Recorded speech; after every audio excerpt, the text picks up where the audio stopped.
everything in the world. The penthouse overlooking Central Park. A private jet is ready to take off at midnight. Handshakes are worth hundreds of millions of dollars. But on Christmas night, no one knocked on his door. And the only thing that broke the silence was not a phone call from Wall Street, but a simple invitation from his new housekeeper. "Would you like to come to my place for dinner?" That night, he stepped out of his world. And what awaited behind a small door in Queens forced even one of the most powerful men to confront what he feared most: his own loneliness. Daniel Whitmore, 52, was the kind of man all of Manhattan knew, but no one truly understood. His name appeared on the covers of major financial magazines. Analysts described him as the coldest strategic mind on Wall Street. Competitors respected him. Employees felt intimidated. Shareholders placed almost absolute trust in him. He was the founder of a multi-billion-dollar real estate technology corporation, the man who transformed abandoned lots into gleaming glass towers piercing the New York skyline. From the outside, his life was a symbol of success. But that success was built on a foundation no one could see. Daniel's parents died in a car accident just as he graduated from college. At an age when many were still searching for direction, he had to take over a family company standing on the brink of collapse. He had no time to grieve, no space to be vulnerable. He learned to sign contracts while his heart had not yet healed.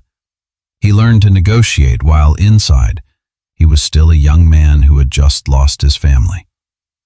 From then on, he built for himself a simple rule to live by: if you do not want to be hurt, do not let anyone get too close. His penthouse sat on the top floor of a building facing directly onto Central Park. Every Christmas it was decorated to perfection, a towering tree reaching the ceiling, soft golden lights reflecting off marble floors, long dining table prepared by his private chef. Everything was flawless and empty. Employees left early to reunite with their families. Business partners sent invitations to extravagant parties. Daniel always declined with a polite response. He poured himself a glass of wine, turned the financial news down low, and sat alone in the vast space where even his footsteps echoed. For 18 consecutive years, Christmas had been just another day to him, perhaps even longer than most. He told himself he had grown accustomed to the quiet, but the truth was, he had only grown accustomed to having no one waiting for him anymore. Sophia Martinez entered Daniel's life quietly, almost invisibly, just as those who worked in that penthouse had always existed. She was 28 years old, had moved to New York less than a year ago, carrying 2 suitcases and a past filled with memories from San Antonio, Texas. In Daniel's eyes, she was the new employee. But Sophia observed more than he realized. She noticed that every year at Christmas, not a single gift box was placed beneath the towering tree that touched the ceiling. She noticed how he would stand for a long time by the glass window overlooking the brightly lit city, yet his gaze was empty, as though he were looking through it all. She noticed that the vast home was spotless, perfect, but bore no trace of a family. That evening, after the other employees had left, Sophia slowly gathered the remaining glasses from the table. Daniel was sitting in the living room, his suit still immaculate, a wine glass in his hand as if it were a habit repeated for many years. She should have said, "Merry Christmas, sir," and left. But she did not. She remained standing for a few seconds, long enough to realize that if she did not speak, no one would. "Sir, is anyone waiting for you tonight?" The question was so soft it nearly dissolved into the air, but it made Daniel pause. No one had ever asked him that. People asked about projects, about stocks, about upcoming deals. No one asked whether he was lonely. "I have work," he replied briefly, his voice as composed as always. But the silence that followed his answer told a different story. Sophia took a deep breath. She knew she was crossing an invisible line, a boundary between employer and employee, between his world and hers. "No one should have to eat dinner alone on Christmas," she said gently. "If you'd like, you can come to my place. It's nothing special, just a small apartment in Queens, but there's hot food." She did not force a smile.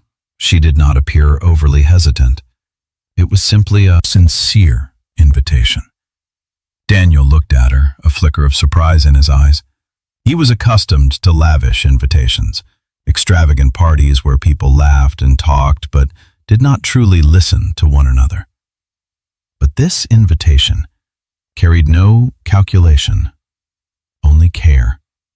Sophia wrote her address on a small piece of paper and placed it on the table beside him. "In case you change your mind."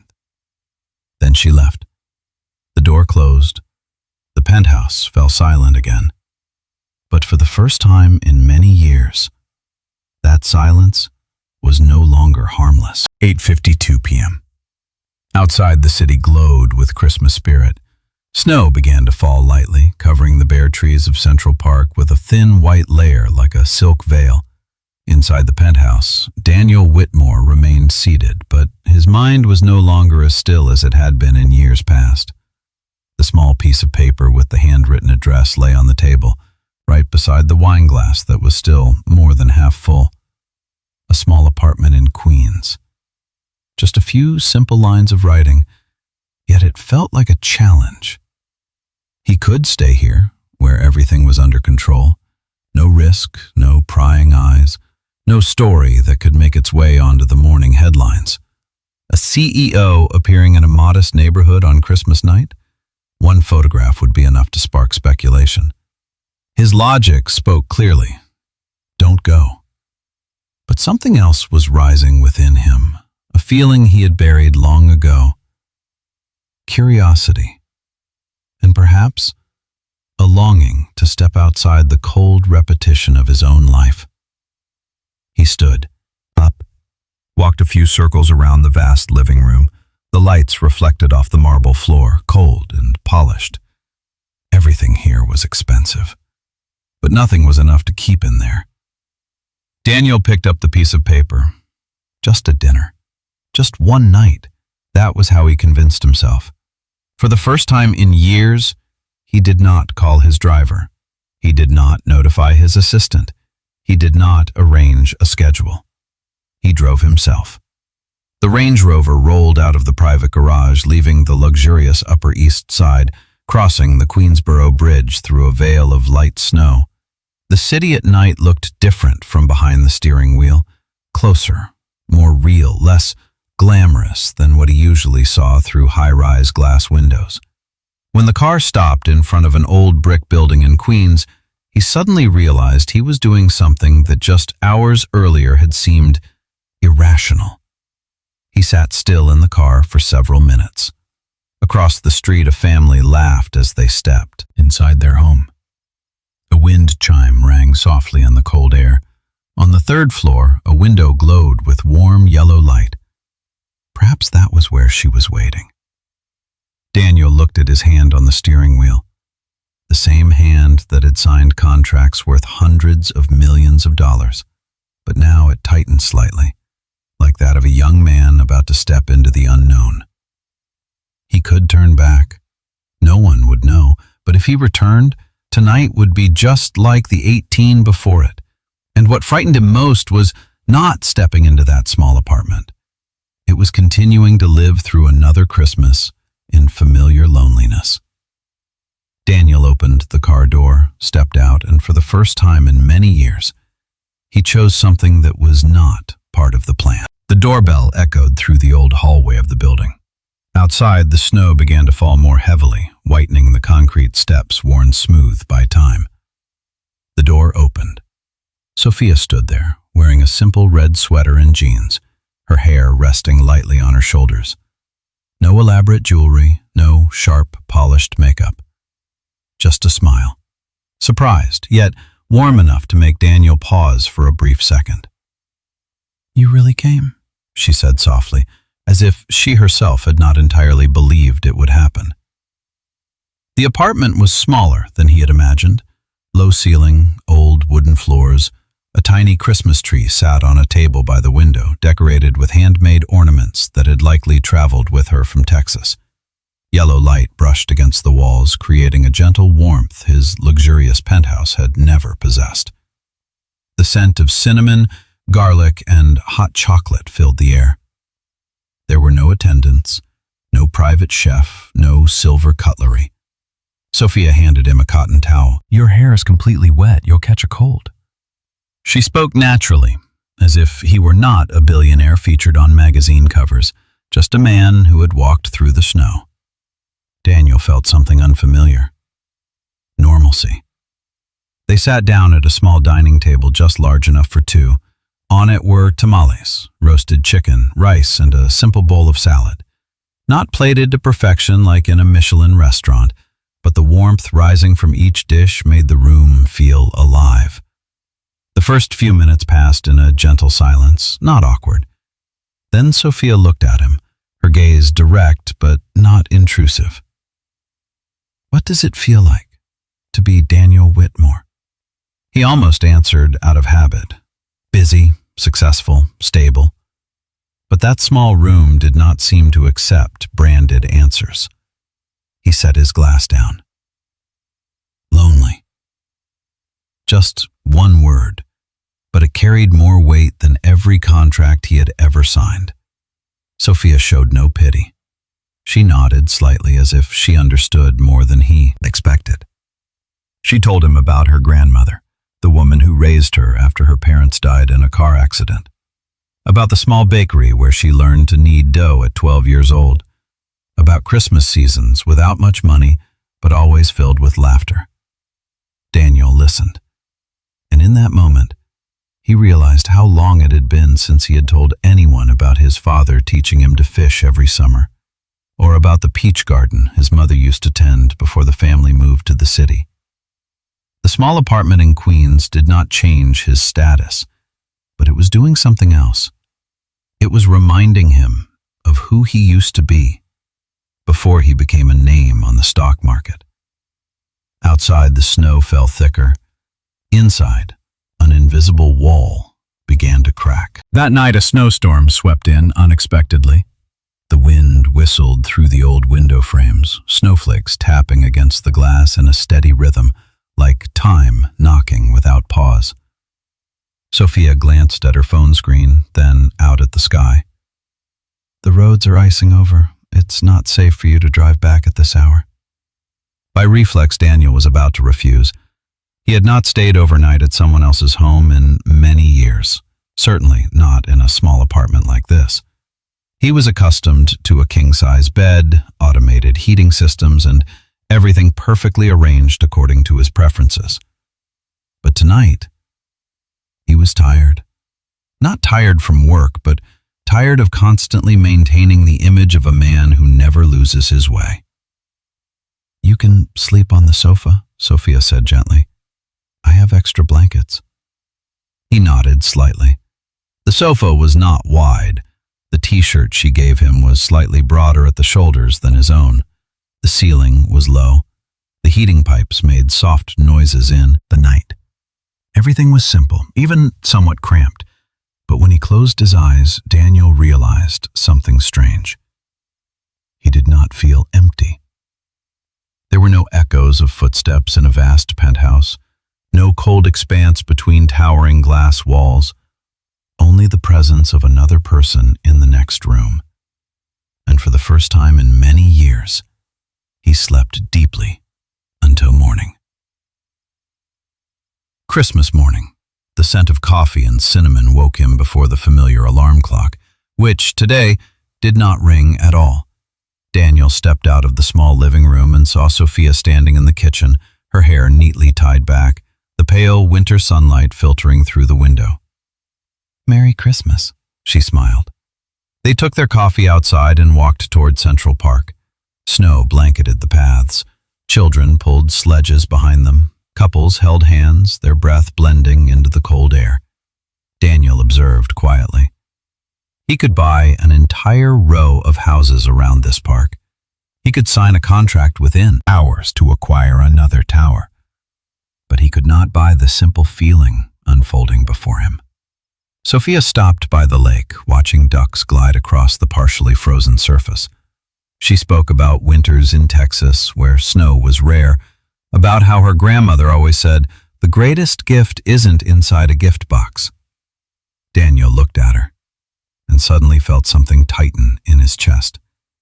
If he returned to his old life, to the glass walls and the tightly packed schedules, he would once again lock himself inside the cage he had built with his own hands. He had spent his entire life constructing skyscrapers. But perhaps what he truly lacked was not a taller building. It was a place that made him want to come back. And in that cold morning, surrounded by the laughter of unfamiliar families, Daniel Whitmore understood this. Change does not begin with grand deals. It begins with a very small decision, the courage to step outside one's own fear. The days after Christmas passed in a quiet yet unfamiliar rhythm. Daniel began shortening his meetings. He delegated more decision-making authority to his executive team, something he had never done before. The employees noticed he had grown more reserved, but his gaze was no longer as sharp and cold as it once had been. Something had changed, though no one could quite name it. As for Sophia, she continued coming to the penthouse to work, but between them, there was no longer the pure distance of employer and employee. Brief conversations in the kitchen stretched a few minutes longer. Questions unrelated to work gradually surfaced, and both of them understood. A boundary was beginning to blur. Until New Year's Eve approached, Daniel stood before the wardrobe in a dressing room the size of an upscale boutique, his hand brushing against the custom-tailored tuxedo prepared for the annual gala at the Plaza Hotel. For years, it had been nothing more than an obligation: appear, deliver a speech, raise funds, and leave before the clock struck midnight. But this year, he did not want to go alone. "Sophia," he said one evening as she was tidying the kitchen, "this weekend, would you like to come with me to a party?" She paused. "What kind of party?" "A charity gala at the plaza." The silence lasted several seconds. "I don't belong in places like that," she said softly. Not insecure, simply factual. Daniel looked at her, for the first time not with the gaze of a man accustomed to giving orders, but as a man waiting for an answer. "You belong wherever you choose to stand." That night, when they stepped into the grand lobby of the Plaza Hotel, crystal chandeliers reflected off the marble floors, and the room seemed to slow for a moment. Evening gowns, immaculate tuxedos, handshakes carry interests and alliances. And then the glances began turning toward them. A powerful CEO of Manhattan, accompanied by his housekeeper. Sophia wore a navy blue dress, simple yet elegant, not ostentatious, not overly extravagant, but her posture was straight, her gaze steady. The whispers were not particularly quiet. A middle-aged woman with a sharp smile approached them. "Daniel, aren't you going to introduce your companion?" The way she emphasized the word companion added a subtle tension to the air. Daniel was about to speak, but Sophia spoke first. "I work hard to earn my living," she said calmly, "and I never apologize for that." No raised voice, no defensiveness, just dignity. Daniel felt a surge of emotion rise in his chest, not anger but pride. In a world where people often wore masks, she stood there with her true face. And beneath the glittering lights, Daniel understood that the greatest challenge was not the whispers. It was whether he dared to stand beside her. Not as a billionaire protecting someone perceived as weaker, but as a man choosing to love with respect. The music in the grand hall grew louder as the clock hands moved closer to midnight. Laughter echoed and champagne glasses clinked in the dazzling atmosphere of New Year's Eve. Daniel and Sophia stepped out onto the high balcony where the city lights stretched below them like a galaxy at their feet. The cold wind brushed past, lifting Sophia's hair slightly. She stood by the railing, her eyes fixed on the New York sky, waiting for the turn of the year. Behind them, the countdown began. 10. Daniel looked at her. For the first time in years, he was not thinking about stocks, not thinking about the media, not thinking about the eyes watching from inside. He was thinking about only one thing. If he did not say it now, he might lose her forever. 9. 8. Sophia, he called softly. She turned toward him. In the glow of the first fireworks beginning to flash in the distance, she was no longer the housekeeper in a vast penthouse, nor a stranger in this world of luxury. She was simply a woman standing before him, sincere and strong. 7. 6. You changed me, Daniel said, his voice low but clear. Not because you tried to, but because you showed me what I had been missing. 5. 4. He swallowed. These words were not part of any speech he had ever prepared. There was no script, no strategy. I spent my entire life building walls as high as I could. I thought they protected me from getting hurt, but you made me realize I was locking myself inside. 3. 2. I'm in love with you. 1. Fireworks exploded across the sky, brilliant light reflecting in their eyes. The cheers behind them seemed to dissolve into the night. For a brief moment, Sophia said nothing.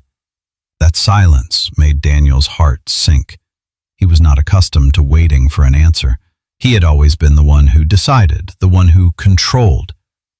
But love does not operate like a business deal. Then she stepped closer. I don't need a wealthy man, she said softly. I need a man who chooses to stay.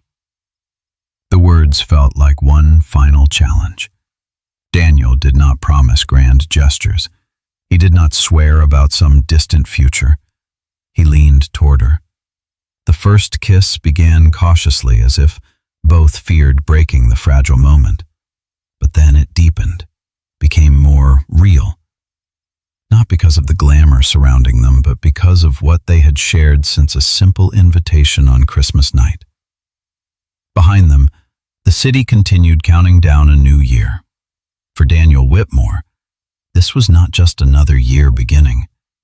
It was the first time he chose to love without carrying a shield.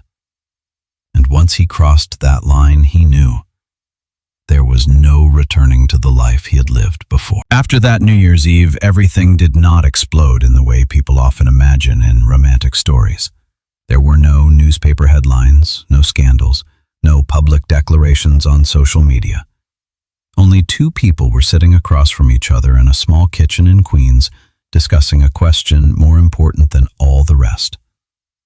How do we move forward? Sophia was the one who spoke first.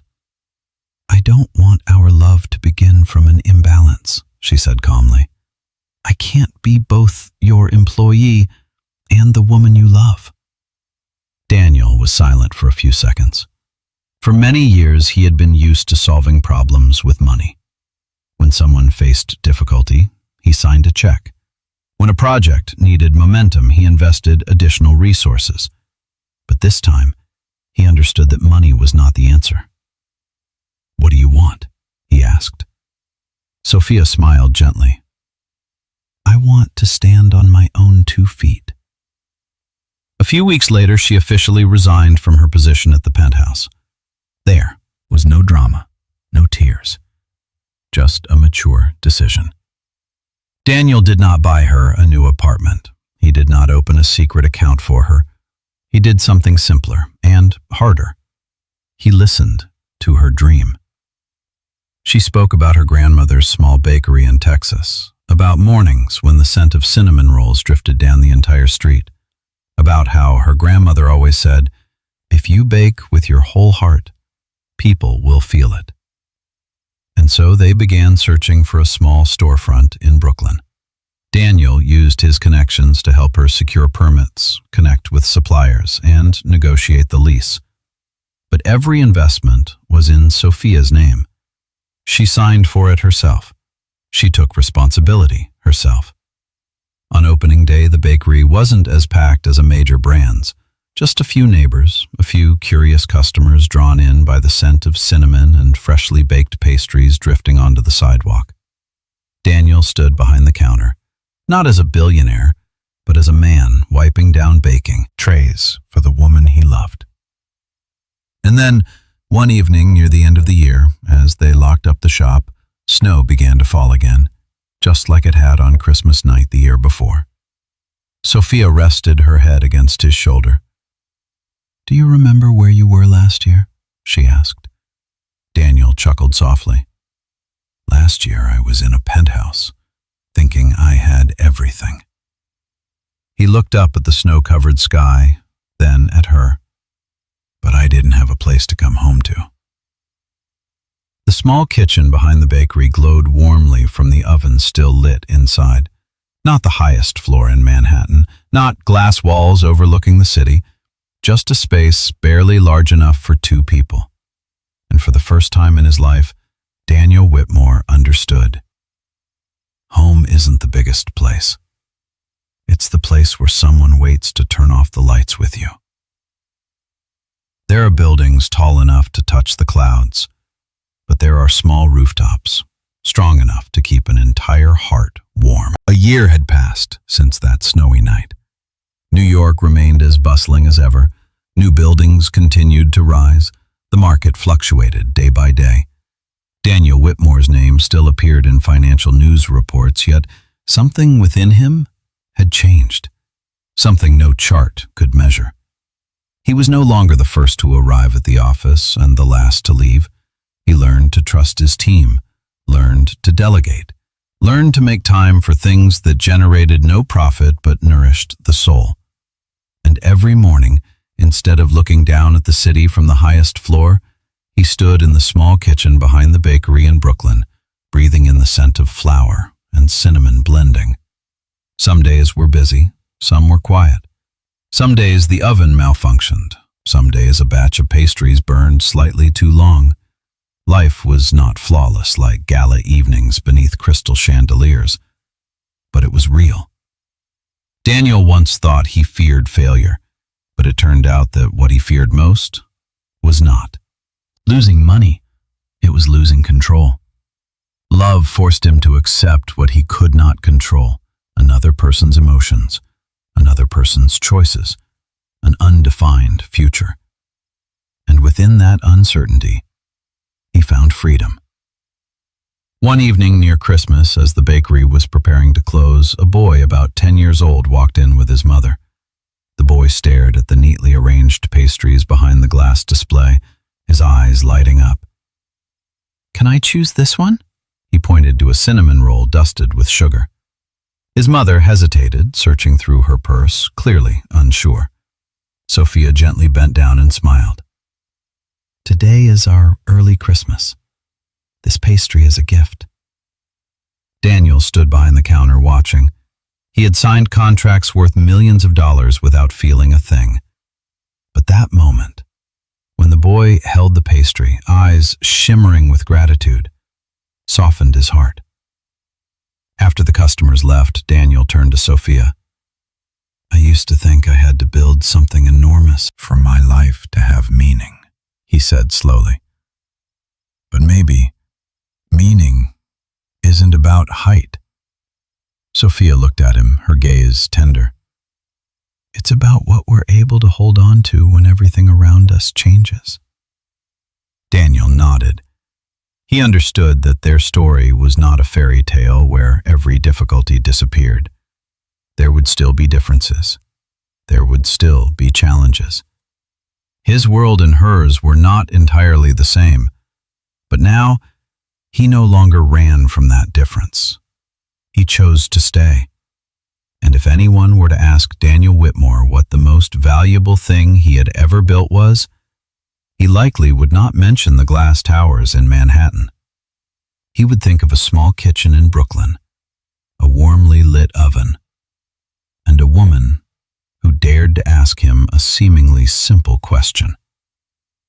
"Would you like to have dinner with me?" Sometimes an entire life changes because of an invitation like that. The following Christmas, snow once again fell over the streets of New York. But this time, Daniel Whitmore was not standing alone behind thick glass looking down at the city. He was on the other side of the window. In the small kitchen behind the bakery in Brooklyn, warm yellow light washed over rustic wooden shelves. The oven glowed red. The scent of cinnamon and melted butter filled the air. Outside, customers lined up, waiting for the final batches of pastries of the year. Daniel wiped his hands on a simple apron, something he would never have imagined wearing a year ago. Sophia was busy at the front counter, speaking with each customer as if they were old friends. There were no crystal chandeliers, no champagne glasses clinking amid polite conversation. Only genuine laughter and genuine presence. When the shop closed, the two of them sat down at a small wooden table, just like the one where they had shared dinner on their first night in Queens. Outside, snow fell slowly, whitening the street. Daniel looked at Sophia, his gaze no longer carrying the guarded caution of a man who once lived behind towering walls. "I spent half my life trying not to need anyone," he said softly. "But it turns out, the thing that makes me strongest is allowing myself to need someone." Sophia took his hand. There were no grand promises, no future mapped out in numbers, only a choice repeated every day: to stay, to listen, and to love. Daniel once believed money was armor protecting him from pain, but he had not realized that the same armor had also prevented him from feeling joy. Now he understood something simple yet profound. You can build the tallest buildings in the city, but if no one is waiting for you to return, it's just a room with a higher ceiling. Daniel's life did not become perfect. There were still exhausting days, still worries, but the greatest difference was that he no longer faced them alone. And perhaps what this story reminds us is not to find a billionaire or a miracle, but to dare to open the door. Because sometimes the thing that changes your entire life is not a grand business deal, but a very small invitation spoken at the right moment. "I don't need you to be the richest man," Sophia once said. "I just need you to be the one who chooses to stay." And sometimes, happiness is not about how much you have. It's about whether, when night falls, there is someone beside you to turn off the lights.